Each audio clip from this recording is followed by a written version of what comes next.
Batuk, pilek, dan demam sering dianggap sepele. Tapi tahukah kamu, dari gejala ringan seperti itu, infeksi bisa berubah menjadi pneumonia yang berbahaya? ISPA atau infeksi saluran napas atas biasanya terbatas di hidung, tenggorokan, dan sinus. Namun, dalam beberapa kondisi, infeksi bisa menyebar ke saluran napas bawah, yaitu paru-paru. Disinilah pneumonia mulai terbentuk. Menurut World Health Organization, WHO, tahun 2023, pneumonia terjadi ketika kuman baik virus, bakteri, atau jamur yang menyebabkan peradangan di jaringan paru membuat kantung udara, alveoli, terisi cairan atau nanah.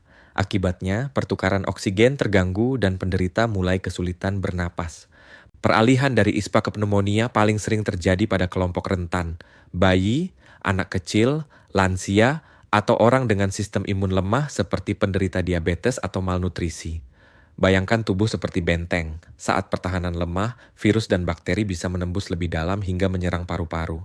Studi dari The Lancet Respiratory Medicine tahun 2022 menunjukkan bahwa infeksi virus seperti influenza dan RSV dapat membuka jalan bagi bakteri seperti Streptococcus pneumoniae untuk berkembang biak di paru. Inilah yang disebut infeksi sekunder yang memperberat kondisi pasien. Tanda ISPA mulai berkembang menjadi pneumonia antara lain demam tinggi, batuk berdahak kental atau kehijauan, napas cepat, nyeri dada, dan tubuh terasa sangat lemah. Bila muncul gejala seperti ini, jangan tunda untuk periksa ke dokter karena pneumonia bisa berakibat fatal jika tidak ditangani cepat. Pencegahan tetap lebih baik. Vaksinasi flu dan pneumokokus, menjaga kebersihan tangan, cukup istirahat, serta gizi seimbang agar sistem imun tetap kuat. Kamu sendiri pernah nggak mengalami batuk pilek yang tiba-tiba jadi lebih berat?